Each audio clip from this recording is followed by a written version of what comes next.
Professor JV, por que os protestantes dizem que a salvação independe de qualquer mérito ou virtude humana, sendo tudo mérito apenas de Jesus Cristo?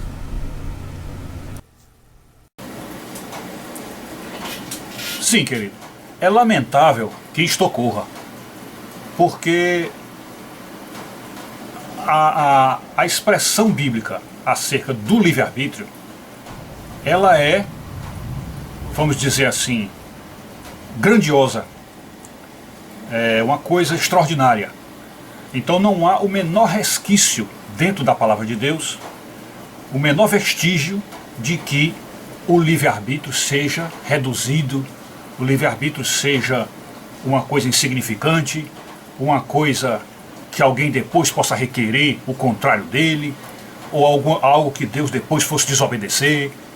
Então, a chave do entendimento de toda a teologia, sobretudo a teologia da salvação, está na compreensão plena do livre-arbítrio. Então eu acredito que os protestantes se enganam justamente nesse ponto. E você viu claramente, ao longo da história, um exemplo de que isto ocorreria quando você estuda as discussões ocorridas entre Armínio e Calvino, naquela velha discussão entre a soberania de Deus e o livre-arbítrio humano, ou aquilo que seja, que podemos dizer, até onde o homem é livre e até onde a onipotência entra. Então esse é o drama que leva à falha doutrinal protestante a respeito deste assunto. Então o que vamos dizer? Ao ouvirmos essa música muito bem composta, não sabemos a rigor nem se ela é uma composição católica, porque algumas músicas são aproveitadas de igreja a igreja, e aqui e acolá já se ouviu esta música em ambiente protestante, mas acredito que ela foi composição católica. E ali na música há aquele trecho que eu acho maravilhoso, que fala acerca da virtude, ou seja, das virtudes humanas, e que seriam olhadas com bons olhos por Deus. E a questão de como entrar no santuário, como entrar no reino de Deus, volta as vistas justamente para a questão do livre-arbítrio. Porque o homem só teria virtude, ou só seria virtuoso ou cruel, dependendo do livre-arbítrio. Pois se ele não fosse livre, a rigor ele não seria cruel nem bom. Não seria nem bom nem mal. Porque um ser sem liberdade, aquilo que ele fizer é por conta do automatismo dele, né? Então, como somos livres, então a virtude humana passa a ter valor porque ela é opcional, ela é voluntária. E Deus olha essas coisas. Há um trecho na Escritura Sagrada que diz claramente assim: Deus não se esquecerá das vossas boas obras. Deus não se esquecerá do vosso bom proceder em Cristo Jesus. Como dizendo assim, mesmo que um dia você se esqueça do bem que fez, mesmo que um dia você, vamos dizer, perca a razão pela velhice, pela amnésia da velhice, você esqueça e comece a pensar, não, eu sempre fui uma pessoa ruim, mas a Bíblia diz, Deus não se esquecerá dos vossos bons frutos. Pois bem, então significa dizer que há um valor intrínseco numa obra feita por livre-arbítrio. Mas o principal que é a gente voltar os olhos para o princípio da criação e se lembrar que antes de Deus criar todas as coisas, o que existia era apenas o próprio Deus. E Deus, como nós já sabemos, ele jamais poderia ser aquilo que João diz, Deus é amor. Ele jamais poderia ser amor se ele fosse um Deus único, único no sentido único de pessoa única. Ele não poderia ser amor se fosse apenas um. Porque se é um, vai amar a quem? Então não tem como sair. Então a Trindade, a Santíssima Trindade, ela é necessária para se compreender o caráter benigno de Deus e o amor que Deus tem ao outro, ou seja, na alteridade de Deus, esse amor que ele tem, E então, portanto, só com a Trindade é que se pode entender e se dizer claramente Deus é amor. Porque antes de existirem todas as coisas, ele já amava. E amava a quem? Amava a si próprio. Amava o Pai amando o Filho amando o Espírito amando o Filho, Espírito amando o Pai. Então era esse ciclo, esse universo envolto em amor, toda a atmosfera em amor, que é produto típico da Trindade, é produto intrínseco da Trindade. Pois bem, mas então a Trindade, sendo onipotente, onisciente, onipresente, o Deus infinito, o que precisava? O que é que um ser infinito precisa? Um ser onipotente precisaria de quê? A rigor nada. Porque ele tem tudo, ele é dono de tudo, ele faz tudo, ele pode tudo. Então, a rigor, ele não precisaria de nada. Mas qual é o que seria aquilo que falta a um Deus que é tudo e que é amor? O que é que falta? O que é que faltaria? Em lógica, para a gente procurar ver o que é. Seria o amor de um terceiro, isto é, um amor de alguém de fora dele, que não fosse ele mesmo.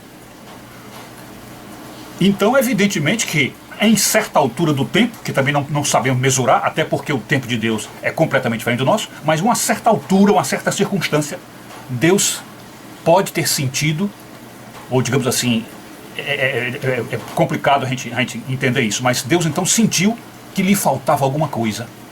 E o que era esse faltava alguma coisa? É o amor vindo de fora dele, de alguém que fosse uma criatura e não dele próprio. Então, se isto Deus sentiu como essa infinitesimal falta que lhe fazia de ser amado por alguém, então foi isso o principal motivo de ele planejar e executar a criação. A criação veio deste sentimento, desta falta minimorum intrínseca de Deus. Então, a partir daí, ele planejou a primeira criatura e criou a primeira criatura. E, evidentemente, sabemos, essa primeira criatura não é um ser humano. Ele criou o primeiro arcanjo, o primeiro ser criado fora dele, e é um ser tão extraordinariamente grande que, em certo sentido, até parece Deus. O C.S. Lewis, quando fala disso, diz que nós, ao enxergarmos um anjo desse, um ser desse, poderemos facilmente confundir com Deus, porque é de uma santidade, de uma luz, de uma glória tão extraordinária que parece o próprio Deus. E aí, no decorrer da criação, a partir da criação do primeiro, e no decorrer da criação, que foi sendo criado arcanjo, anjo, querubim, serafim, então quando chegou que a criação foi se adiantando, e Deus, portanto, já passou a experimentar isto, ou seja, esse amor vindo de fora, portanto, ele deve ter se satisfeito e ficado muito feliz com os amores que recebia dos anjos e dos seres anteriores aos homens. E então, tanto ficou feliz que ele resolveu esticar a criação, estender a criação, até encontrar seres diminutos, ou até chegar ao mínimo da criação de um ser com liberdade para amá-lo.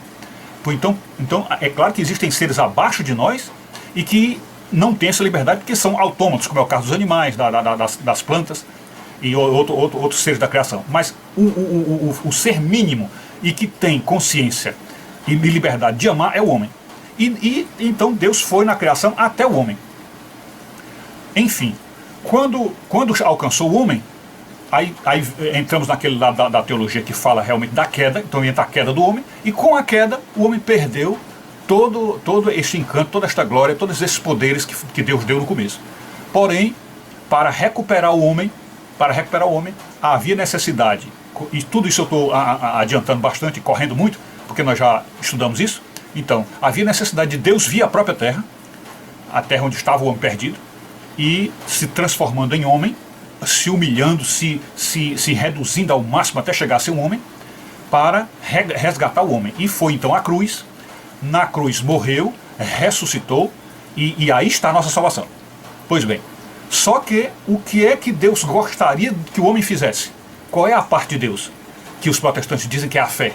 Então, qual é a parte de Deus? Só que entendemos fé, confiança, esperança, todas essas virtudes, chamadas virtudes cristãs, fazem parte de uma grande virtude, uma virtude maior, que engloba tudo, que se chama o amor. E esse amor que engloba tudo é o ágape de Deus, chamado amor de Deus. Então, o homem precisa ter este ágape dentro de si para nutrir essas virtudes cristãs, para poder chegar a ser alguém capaz de dar a Deus o amor que importa a ele e o amor que ele não recebeu de fora. Isto é um amor que é a única coisa necessária para ele e que realmente foi o planejamento dele, foi esse, de criar seres que o amassem. Então é preciso que nós cheguemos ao ponto de o amar para, aí entre aspas, merecer a vida no reino dele. Então, a Bíblia fala dos frutos do Espírito Santo, né, e fala das obras do Espírito Santo. Então, a rigor, nenhuma obra salva, mas dentro do coração humano é preciso habitar o ágape. E para que esse ágape habite, nós precisamos ser virtuosos. E ser virtuosos é acostumar o coração na prática do bem, porque quanto mais a prática do bem ocorre, melhores nós vamos nos tornando. E essa melhora é até o ponto de podermos amar a Deus com o amor digno dele, o amor que ele sonhou em receber de nós. Então, esse hino que nós acabamos de ouvir está falando sobre isso. Senhor, quem entrará no santuário para te louvar? Aí então diz, aquele que não tem vaidade, aquele que tem as mãos limpas, o coração puro, e também diz, aquele que sabe amar. Então aqui tem o caso da gente perguntar como se aprende a amar. Então foi exatamente isso que Jesus veio fazer, nos ensinar o amor.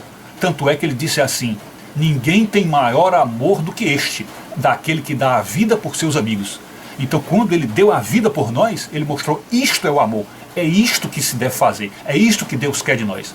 Então, se dar a vida pelo outro, participar do martírio cristão, isto é o ápice, é o máximo do amor que Deus nos deu como exemplo, porque ele próprio se martirizou por nós.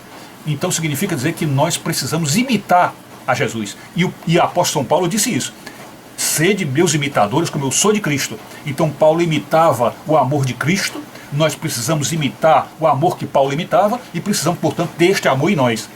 E assim, então, em resumo seria, se os protestantes dizem que tudo o que Deus fez tem mérito apenas dele e que a salvação é apenas mérito dele e que não há nenhuma participação nossa nisso, isto é um erro doutrinário, porque Deus leva em conta, considera como positivo este mérito nosso de o amar. Este amor dado a ele, que só pode ser dado através da virtude cristã, que é construída através das virtudes, como a virtude da fé, da esperança e da caridade, que são as três maiores virtudes, chamadas virtudes teologais. Então, através disso, a gente se torna bom o suficiente para dar a ele o amor que ele merece receber, que tem que ser um amor especial, que é chamado ágape. Então, por isso é que há esse erro no protestantismo, porque ele não leva em consideração este amor humano a Deus. Ok? É isso.